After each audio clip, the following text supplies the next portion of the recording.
Você perdeu peso, a balança caiu. Talvez você tenha perdido 2, 3, 5 quilos. Você ficou animado, pensou que dessa vez era diferente. Mas aí você olhou pro espelho e a barriga tava lá, do mesmo jeito ou quase do mesmo jeito. Você ficou sem entender o que aconteceu. Se isso já aconteceu com você, esse vídeo é exatamente o que você precisa assistir. Porque não é falta de dedicação, não é questão de genética ruim. Tem uma explicação clara para isso e eu vou te mostrar ela agora. Primeira coisa que você precisa saber, peso e gordura corporal não são a mesma coisa. Parece óbvio, mas a maioria das pessoas nunca entendeu isso na prática. Quando você faz uma dieta restritiva, quando você corta comida de uma forma agressiva, seu corpo não perde só gordura, ele perde água, perde massa muscular, perde glicogênio, que é a reserva de energia que fica guardada nos seus músculos. E tudo isso aparece na balança como perda de peso. O número desce, mas a gordura, especialmente a gordura da barriga, vai ficar praticamente no mesmo lugar. E isso acontece porque a gordura abdominal, principalmente a gordura visceral, que é aquela que fica acumulada em volta dos órgãos, ela é metabolicamente diferente das outras gorduras do corpo.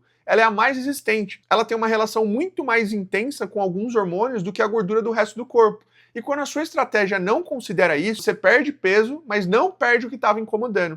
Agora deixa eu te explicar o mecanismo com mais profundidade. Quando você entra num déficit calórico, que é quando você come menos do que gasta, o corpo começa a usar reservas de energia. Só que o corpo é inteligente, ele não vai buscar energia só na gordura, ele vai buscar onde for mais fácil primeiro. Massa muscular é fácil de quebrar, o corpo usa aminoácidos como energia quando necessário. Isso é especialmente comum quando você faz dieta sem treinar força, quando você corta a proteína da alimentação ou quando o déficit calórico é muito agressivo. Você emagrece, mas fica com menos músculo e com mais barriga persistente. Porque a gordura visceral exige uma combinação de fatores para sair, não é só comer menos. O segundo ponto é o cortisol. Cortisol é o hormônio do estresse e ele tem um efeito muito específico no corpo. Ele favorece o acúmulo de gordura abdominal. Quando você está estressado, quando você dorme mal, quando você corta demais a caloria, quando você treina de forma excessiva sem recuperação adequada, o cortisol sobe. E o cortisol elevado, o corpo entra num estado de defesa. Ele tende a preservar a gordura visceral como reserva de emergência. Ao mesmo tempo, ele acelera a quebra de músculo. Então, o que acontece com muita gente que tenta emagrecer na raça cortando tudo, se matando de exercício, dormindo pouco e vivendo estressado, o corpo responde ao contrário. O cortisol vai nas alturas, a gordura abdominal resiste, o músculo vai embora e a pessoa perde peso, mas não muda o corpo. Isso não é derrota, é fisiologia. É o seu corpo tentando sobreviver. O terceiro ponto é a insulina. A insulina é o hormônio que regula o açúcar no sangue. E quando ela fica cronicamente elevada por causa da alimentação muito rica em carboidrato refinado e açúcar, ela cria um ambiente no corpo que favorece o armazenamento de gordura, especialmente na região abdominal. Quando você faz uma dieta, mas não melhora a qualidade do que está comendo, quando você só reduz a quantidade, mas mantém os mesmos alimentos ultraprocessados, o controle da insulina não melhora e a gordura visceral fica no lugar. Qualidade alimentar importa tanto quanto a quantidade. Isso é inegociável quando o objetivo é barriga. Quarto ponto, testosterona. Testosterona baixa e gordura abdominal têm uma relação bidirecional. Gordura visceral converte testosterona em estrogênio.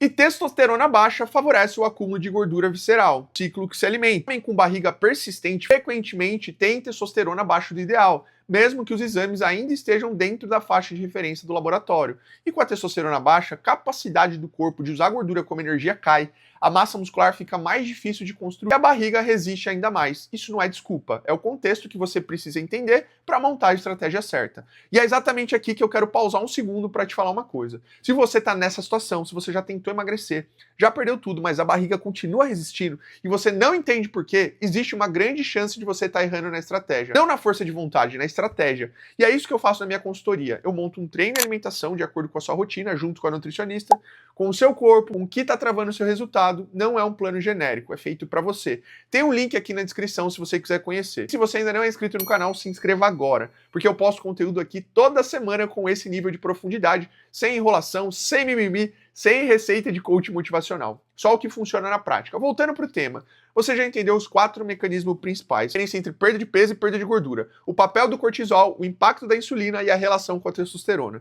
Agora vamos falar do que realmente funciona para resolver isso. Primeiro, o treino de força tem que estar no centro da estratégia. Não corrida, não spinning, não 40 minutos de esteira todo dia. Treino de força.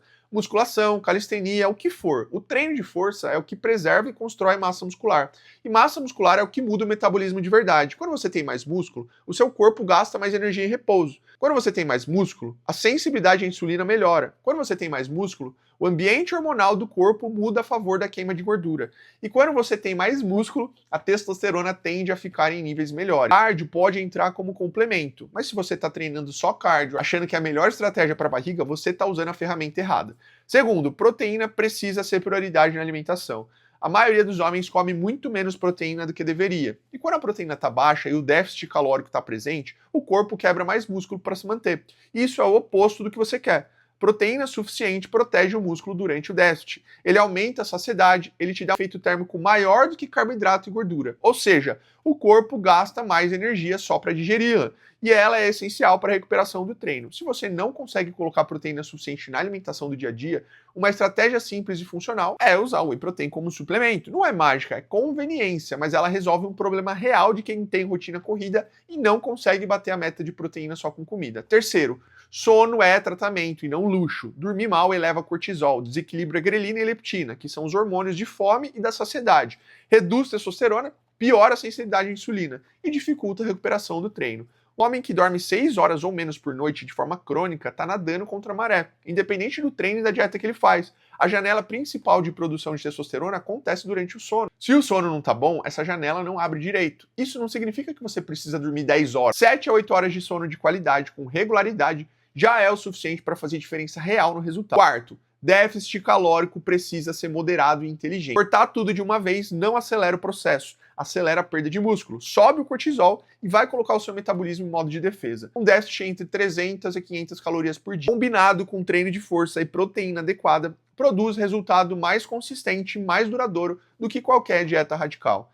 E quando o déficit é moderado, você consegue manter o estilo de vida por tempo suficiente para ter resultado de verdade. Dieta que você não consegue seguir por mais de 2 semanas não serve para nada. Quinto, qualidade alimentar importa. Reduzir ultraprocessados, refrigerante, açúcar refinado e farinha branca não é extremismo, é o básico. Você não precisa comer só frango e brócolis, mas precisa reduzir o que cronicamente eleva a insulina e promove a inflamação.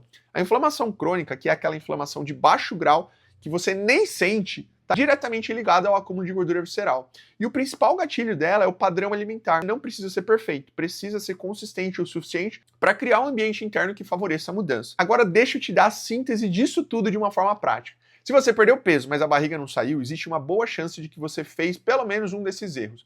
Priorizou cardio sem treinar força, cortou mais calorias de forma agressiva sem proteger o músculo, comeu pouca proteína, dormiu mal, viveu estressado sem controlar o cortisol, ou comeu menos, mas a mesma qualidade de comida de sempre. O problema não foi o esforço, foi a estratégia. A solução não é só se matar mais, é ajustar o que está errado.